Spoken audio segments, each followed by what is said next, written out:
AITA, for refusing to give up my first-class seat for my pregnant sister-in-law.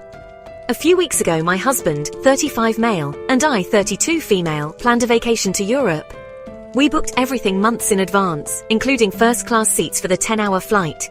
We don't fly often, but we had saved up for this trip, and since I have chronic back issues, flying economy for that long would have been miserable. Enter my brother, 38 male, and his wife, 36 female, who is currently 6 months pregnant. They weren't originally supposed to come, but after hearing about our trip, they decided to book last-minute tickets and join us. Cool, no problem, except they could only afford economy seats. Again, not my issue. Fast forward to the day of the flight. As soon as we got to the gate, my sister-in-law started dropping hints about how uncomfortable she was going to be in economy. Then, just before boarding, my brother outright asked if I'd be willing to switch seats with my sister-in-law so she could rest and stretch out during the flight. I was honestly shocked and said, "No, we paid for these seats months ago and I need it for my back."